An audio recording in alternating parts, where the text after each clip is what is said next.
നമുക്കറിയാം കരൺ താപ്പറിനെ നമുക്ക് എങ്ങനെയാണ് അറിയാം. കരൺ താപ്പറിൻ്റെ വളരെ ശക്തമായ ചോദ്യങ്ങൾ ഉന്നയിക്കുന്ന ഇൻ്റർവ്യൂ പ്രോഗ്രാം നമ്മൾ കണ്ടിട്ടുള്ളതാണല്ലോ. കരൺ താപ്പറിന് ഇപ്പോൾ സ്വന്തമായി ഒരു ചാനലിലെ ജോലിയുണ്ടോ?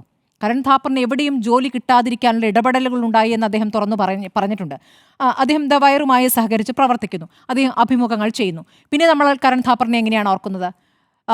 നരേന്ദ്രമോദി പ്രധാനമന്ത്രിയാകുന്നതിന് മുമ്പ് നടത്തിയ അഭിമുഖമാണ്. നരേന്ദ്രമോദി വെള്ളം കുടിച്ച് ഇൻ്റർവ്യൂ പൂർത്തിയാക്കാതെ ഇറങ്ങിപ്പോകുന്നതാണ് കണ്ടത്. ഒരുപക്ഷേ നരേന്ദ്രമോദിക്ക് അതൊരു പാഠമായിരുന്നിരിക്കണം. അതിനുശേഷം അദ്ദേഹം ഒരു ഇൻ്റർവ്യൂവും ആ രൂപത്തിൽ നൽകിയിട്ടില്ല, സ്ക്രിപ്റ്റഡ് ഇൻ്റർവ്യൂസ് അല്ലാതെ.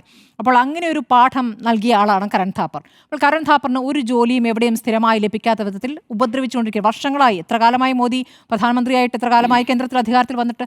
അപ്പോൾ കൃത്യമായും ഇവിടെ പ്രവർത്തിക്കേണ്ടതില്ല ചില മാധ്യമ പ്രവർത്തകർ എന്ന തീരുമാനമുണ്ട്. ആ തീരുമാനം അടിസ്ഥാനപ്പെടുത്തി പല രൂപത്തിലാണ് ഉപദ്രവിക്കുന്നത്. അടുത്തത് പരഞ്ജോയ് ഗുഹ തക്കൂർത്ത അല്ലേ? അദ്ദേഹത്തെ നമ്മൾ കണ്ടതാണ്. അദ്ദേഹം അദാനിയുമായി ബന്ധപ്പെട്ട വാർത്തകളാണ് അല്ലേ, അദാനിയുമായി ബന്ധപ്പെട്ട വാർത്തകൾ നൽകിയതിനാണ് അദ്ദേഹത്തെ ഉപദ്രവിച്ചത്. അതിനുശേഷം അദ്ദേഹവും ഒരുപാട് ഉപദ്രവിക്കപ്പെട്ട് ജോലിയില്ലാതെ നടക്കുകയൊക്കെ ചെയ്യുന്നു. ഇപ്പോൾ നമ്മൾ അദ്ദേഹത്തെ എവിടെയാണ് കാണുന്നത്? തെരഞ്ഞെടുപ്പ് കമ്മീഷന്റെ വാർത്താ സമ്മേളനത്തിലാണ്. ആ വാർത്താ സമ്മേളനത്തിൽ ഏറ്റവും കാമ്പുള്ള പ്രധാനപ്പെട്ട 5 ചോദ്യങ്ങൾ ചോദിച്ചത് പരഞ്ജോയ് ഗുഹയാണ്. അപ്പോൾ അദ്ദേഹം 70 വയസ്സുകാരാണ്, അദ്ദേഹത്തെ ഉപദ്രവിച്ചു. അങ്ങനെ ഉപദ്രവിക്കപ്പെട്ടവരുടെ എണ്ണം എത്രയുണ്ട്, ജീവൻ വെടിഞ്ഞവരുടെ എണ്ണം എത്രയുണ്ട് എന്നൊക്കെ നമ്മൾ കാണുന്നതല്ലേ.